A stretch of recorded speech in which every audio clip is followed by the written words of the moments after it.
Welcome to Through the Bible in a Year with Pastor John. We invite you to join us at 1 Oakleigh Avenue in North Providence, Rhode Island. This podcast is presented to you by The Way Ministries, supported by listeners like you. For donations, live videos, podcasts, and more, please visit www.thewayministriesri.org. Thank you and have a great day.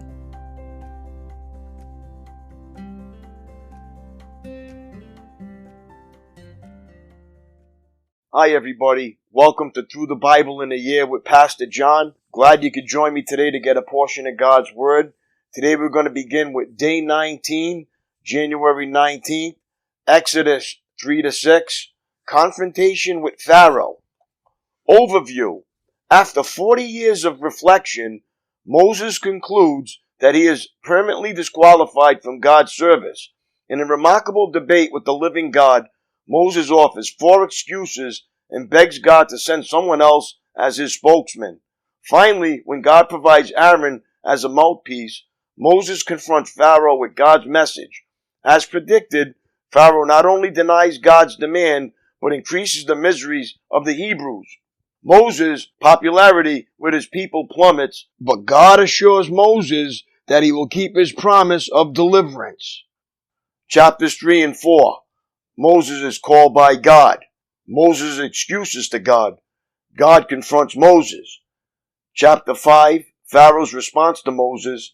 Chapter 6, God reassurance to Moses. And Moses confronts Pharaoh. Insight. Who? I am who I am, or I will be what I will be. Chapter 3, verse 14. The name by which God revealed himself, and is the name by which he would be known and worshipped. It reveals his unchanging nature, his eternal attributes, and his total faithfulness towards his people. Jesus, in his revelation from heaven to the Apostle John, alludes to this holy name when he refers to himself as the one who is, who always was, and who is still to come, the Almighty One. Revelations 1-8. Insight. No stubble, big trouble. Exodus 5, verses 10-12. Bricks made with straw are stronger than those without it, because chemicals released by the decomposing straw make the clay more pliable and homogeneous. Chapter 5, verses 10-12. The straw also provides a fibrous material to hold a more brittle clay in a structurally stable block. Archaeologists report that numerous structures built in biblical times with sun-dried bricks are still standing today. Insight. I will bring you out. In Colossians chapter 1, verses 13-14, the Apostle Paul describes our redemption from sin in language that harkens back to God's deliverance of his people from oppressive bondage to Pharaoh. See Exodus 6, verse 6-8. Exodus chapter 3. Moses and the burning bush. One day, Moses was tending the flock of his father-in-law, Jethro, the priest of Midian. He led the flock far into the wilderness and came to Sinai, the mountain of God. There the angel of the Lord appeared to him in a blazing fire from the middle of a bush. Moses stared in amazement. Though the bush was engulfed in flames, it didn't burn up. This is amazing, Moses said to himself. Why isn't that bush burning up? I must go see it. When the Lord saw Moses coming to take a closer look, God called to him from the middle of the bush. Moses, Moses. Here I am, Moses replied. Don't come any closer, the Lord warned. Take off your sandals, for you are standing on holy ground. I am the God of your father, the God of Abraham, the God of Isaac, and the God of Jacob. When Moses heard this, he covered his face because he was afraid to look at God. Then the Lord told him, I have certainly seen the oppression of my people in Egypt. I have heard their cries of distress because of their harsh slave drivers. Yes, I am aware of their suffering. So I have come down to rescue them from the power of the Egyptians and lead them out of Egypt into their own fertile and spacious land. It is a land flowing with milk and honey, the land where the Canaanites, the Hittites, Amorites, Perizzites, Hivites, and Jebusites now live. Look, The cry of the people of Israel has reached me, and I have seen how harshly the Egyptians abused them. Now go, for I am sending you to Pharaoh. You must lead my people Israel out of Egypt." But Moses protested to God, "Who am I to appear before Pharaoh? Who am I to lead the people of Israel out of Egypt?" God answered, "I will be with you, and this is your sign that I am the one who has sent you. When you have brought the people out of Egypt, you will worship God at this very mountain." But Moses protested, "If I go to the people of Israel and tell them, 'The God of your ancestors has sent me to you,' they will ask me, 'What is his name?' Then what should I tell them?" God replied to Moses, "I am who I am. Say this to the people of Israel, 'I am has sent me to you.'" God also said to Moses, "Say this to the people of Israel, 'Yahweh, the God of your ancestors, the God of Abraham, the God of Isaac, and the God of Jacob, has sent me to you.' This is my eternal name, my name to remember for all generations. Now go and call together all the leaders of Israel. Tell them, 'Yahweh, the God of your ancestors, the God of Abraham, Isaac, and Jacob, has appeared to me. He told me, I have been watching closely, and I see how the Egyptians are treating you. I have promised to rescue you from your oppression in Egypt. I will lead you to a land flowing with milk and honey, the land where the Canaanites, Hittites, Amorites, Perizzites, Hivites, and Jebusites now live. The elders of Israel will accept your message. Then you and the elders must go to the king of Egypt and tell him, 'The Lord, the God of the Hebrews, has met with us. So please let us take a 3-day journey into the wilderness to offer sacrifices to the Lord our God.' But I know that the king of Egypt will not let you go unless a mighty hand forces him. So I will raise my hand and strike the Egyptians, performing all kinds of miracles among them. Then at last he will let you go. And I will cause the Egyptians to look favorably on you. They will give you gifts when you go, so you will not leave empty-handed. Every Israelite woman will ask for articles of silver and gold and fine clothing from her Egyptian neighbors and from the foreign women in their houses. You will dress your sons and daughters with these, stripping the Egyptians of their wealth." Exodus chapter 4. Signs of the Lord's power. But Moses protested again. "What if they won't believe me or listen to me? What if they say the Lord never appeared to you?" Then the Lord asked him, "What is that in your hand?" "A shepherd's staff," Moses replied. "Throw it down on the ground," the Lord told him. So Moses threw down the staff, and it turned into a snake. Moses jumped back. Then the Lord told him, "Reach out and grab its tail." So Moses reached out and grabbed it, and it turned back into a shepherd's staff in his hand. "Perform this sign," the Lord told him. "Then they will believe that the Lord, the God of their ancestors, the God of Abraham, the God of Isaac, and the God of Jacob, really has appeared to you." Then the Lord said to Moses, "Now put your hand inside your cloak." So Moses put his hand inside his cloak, and when he took it out, his hand was white as snow with a severe skin disease. "Now put your hand back in your cloak," the Lord said. So Moses put his hand back in, and when he took it out again, it was healthy as the rest of his body. The Lord said to Moses, "If they do not believe you and are not convinced by the first miraculous sign, they will be convinced by the second sign. And if they don't believe you or listen to you even after these 2 signs, then take some water from the Nile River and pour it out on the ground. When you do, the water from the Nile will turn to blood on the ground." But Moses pleaded with the Lord, "O Lord, I am not very good with words. I never have been. I am not now, even though you have spoken to me. I get tongue-tied and my words get tangled." Then the Lord asked Moses, "Who makes a person's mouth? Who decides whether people speak or do not speak, hear or do not hear, see or do not see? Is it not I, the Lord? Now go. I will be with you as you speak, and I will instruct you on what you should say." But Moses again pleaded, "Lord, please send anyone else." Then the Lord became angry with Moses. "All right," he said, "what about your brother Aaron the Levite? I know he speaks well, and look, he is on his way to meet you now. He will be delighted to see you. Talk to him and put the words in his mouth I will be with both of you as you speak, and I will instruct you both in what to do. Aaron will be your spokesperson to the people. He will be your mouthpiece, and you will stand in the place of God for him, telling him what to say. And take your shepherd's staff with you, and use it to perform the miraculous signs I have shown you. Moses returns to Egypt. So Moses went back home to Jethro, his father-in-law. Please let me return to my relatives in Egypt, Moses said. I don't even know if they're still alive. Go in peace, Jethro replied. Before Moses left Midian, the Lord said to him, Return to Egypt, for all those who wanted to kill you have died. So Moses took his wife and sons, put them on a donkey, and headed back to the land of Egypt. In his hand he carried the staff of God. And the Lord told Moses, When you arrive back in Egypt, go to Pharaoh and perform all the miracles I have empowered you to do. But I will harden his heart, so he will refuse to let the people go. Then you will tell him, This is what the Lord says. Israel is my firstborn son. I commanded you, let my son go, so he can worship me. But since you have refused, I will now kill your firstborn son. On the way to Egypt, at a place where Moses and his family had stopped for the night, the Lord confronted him and was about to kill him. But Moses' wife, Zipporah, took a flint knife and circumcised her son. She touched his feet with the foreskin and said, Now you are a bridegroom of blood to me.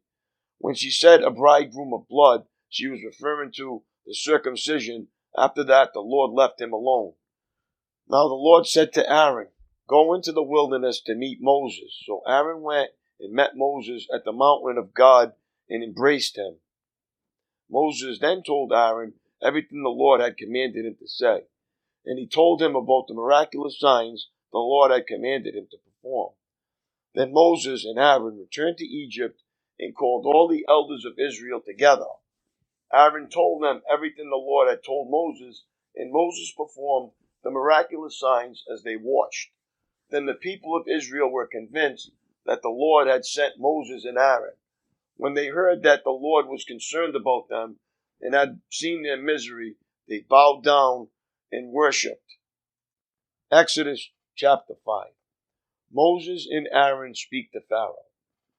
After this presentation to Israel's leaders, Moses and Aaron went and spoke to Pharaoh. They told him, This is what the Lord, the God of Israel, says.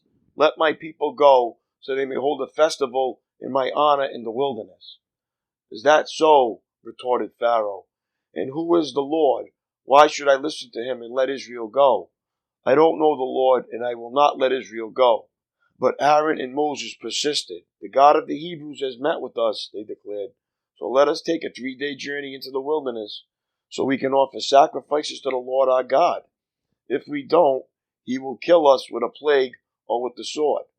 Pharaoh replied, Moses and Aaron, why are you distracting the people from their task?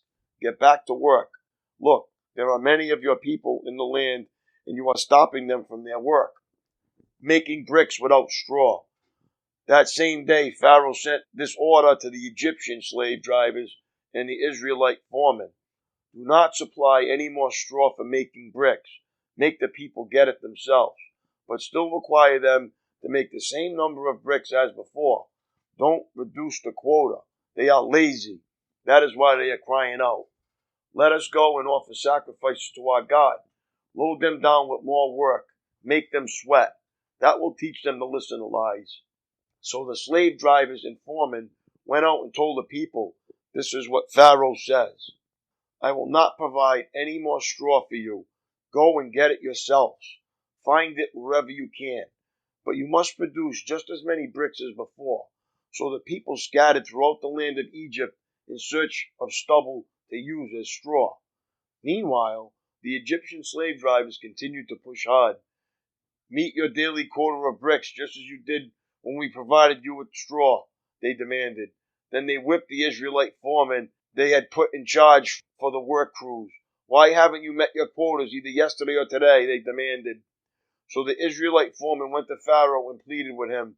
Please don't treat your servants like this, they begged. We are given no straw, but the slave drivers still demand make bricks. We are being beaten, But it isn't our fault. Your own people are to blame. But Pharaoh shouted, "You're just lazy, lazy. That's why you're saying, 'Let us go and offer sacrifices to the Lord.' Now get back to work. No straw will be given to you, and you must still produce the full quota of bricks."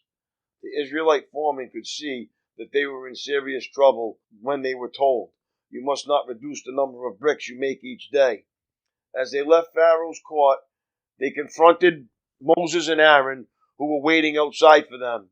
The foreman said to them, "May the Lord judge and punish you for making us stink before Pharaoh and his officials.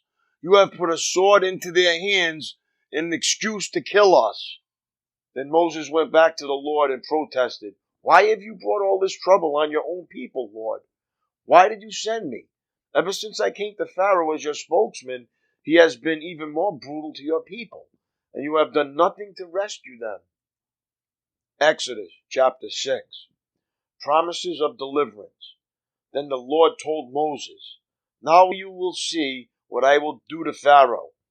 When he feels the force of my strong hand, he will let the people go. In fact, he will force them to leave his land." And God said to Moses, "I am Yahweh, the Lord. I appeared to Abraham, to Isaac, and to Jacob as El Shaddai, God Almighty. But I did not reveal my name Yahweh to them, and I reaffirmed my covenant with them under its terms. I promised to give them the land of Canaan, where they will live as foreigners. You can be sure that I have heard the groans of the people of Israel, who are now slaves to the Egyptians, and I am well aware of my covenant with them. Therefore, say to the people of Israel, I am the Lord. I will free you from the oppression and will rescue you from your slavery in Egypt.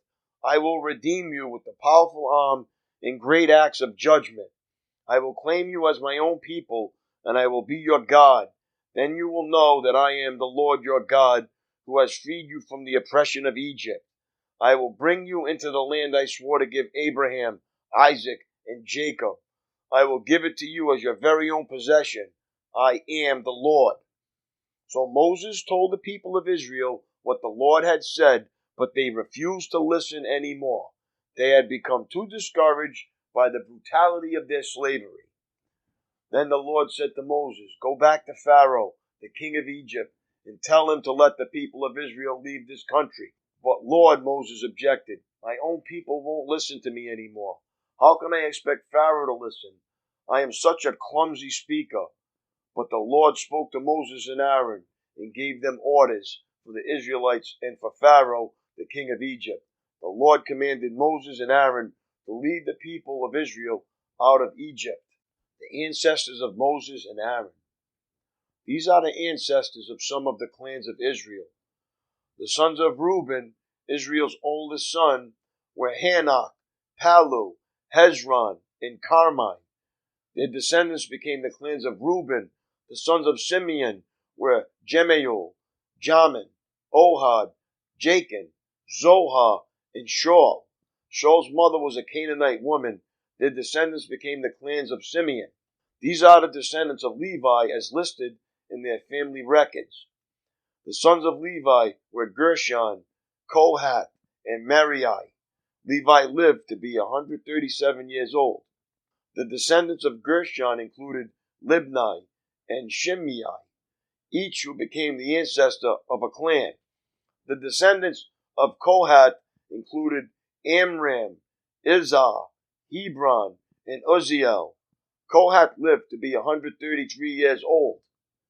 The descendants of Merari included Malhi and Mushai.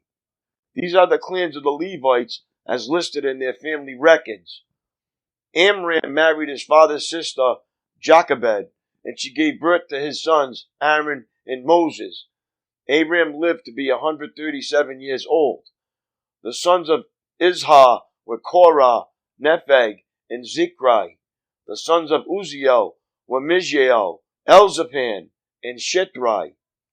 Aaron married Elisheba, the daughter of Aminadab and sister of Nahshon, and she gave birth to his sons, Nadab, Abihu, Eleazar, and Ithamar. The sons of Korah were Asher, Elkanah, and Abasaph. Their descendants became the clans of Korah. Eleazar, son of Aaron, married one of the daughters of Putiel, and she gave birth to his son Phinehas. These are the ancestors of the Levite families listed according to their clans. The Aaron and Moses named in this list are the same ones to whom the Lord said, "Lead the people of Israel out of the land of Egypt like an army."